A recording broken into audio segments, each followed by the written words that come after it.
Let me ask you something honest. What happens after the waiting is over? After the preparation? After the lessons? After the fear? After the delay? What happens when it's finally time to move forward and you can't blame uncertainty anymore? That's where the book of Joshua begins. Joshua starts with loss. Moses is gone. The leader who brought them out of slavery, who spoke with authority, who carried history on his shoulders, is no longer there. And now, responsibility shifts. God doesn't give Joshua a long speech. He gives a command. Be strong and courageous. Not once, again and again, because courage is not assumed. It must be chosen. Joshua is not Moses. He doesn't part seas. He doesn't perform dramatic miracles. He's a military leader, a strategist, a follower who becomes responsible. And that's intentional. Different seasons require different leadership. The people are standing at the Jordan River. This feels familiar.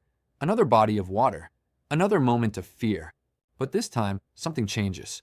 The priests step in first, before the water moves. Joshua teaches something powerful here. Faith now requires initiative, not escape. In Exodus, God moved the sea first.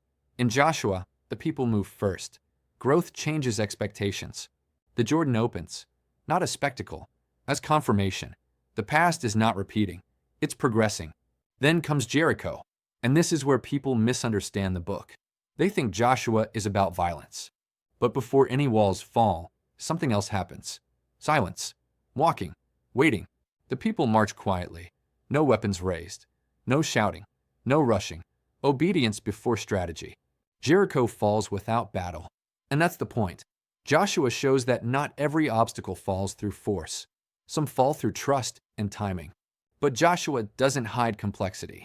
The next battle fails because of hidden disobedience, a small compromise, a private shortcut, and the entire community pays the cost. This book is honest about responsibility. Freedom doesn't remove consequences. Leadership doesn't remove accountability. Joshua deals with failure quickly, not defensively, directly, and that restores momentum. As the book continues, battles increase. But Joshua is not celebrating violence. He's documenting transition, a people moving from survival to settlement, from wandering to ownership. Ownership brings a new challenge: division, land allocation, fairness, boundaries. Joshua now becomes administrative because peace requires order. Joshua understands something deep. Winning territory is easier than managing peace. The tribes receive land, but unity must be protected.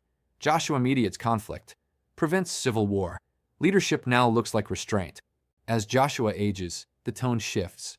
No more battles, no more movement. Reflection begins. Joshua gathers the people, and instead of reminding them of victories, he warns them. Success is more dangerous than struggle. Comfort erodes commitment. Joshua's final message is blunt. Choose who you will serve. Not tomorrow, not when it's convenient. Now, this is not emotional manipulation. It's reality. Freedom always demands choice. Joshua doesn't force obedience. He forces clarity. You can't drift forever. Eventually, you choose. Joshua also understands memory. He builds reminders, stones, markers, because people forget quickly, especially when life improves. The book ends quietly, not with celebration, with burial. Joshua dies, the generation passes, and the future is handed over. Here's the deeper meaning of Joshua. Promise fulfillment does not end responsibility. It begins it. Joshua explains why many people struggle after success. They prepared for hardship, not for peace. If Deuteronomy is about remembering, Joshua is about acting on what you remember. This book matters today because people spend years preparing for a breakthrough, then panic when it arrives. Joshua teaches courage and movement, faith that steps forward, obedience that doesn't wait for certainty. If you've ever felt, I prayed for this, now what? I waited so long, now I'm scared. I don't know how to manage success. Joshua understands you. He doesn't glamorize conquest. He emphasizes faithful follow-through. Joshua's story proves something important. God doesn't just rescue people. He trusts them with responsibility. And that trust is heavier than chains. The book of Joshua is not about destroying enemies. It's about becoming the kind of people who can live inside a fulfilled promise. Freedom gets you out. Preparation shapes you. But courage moves you forward. That's Joshua.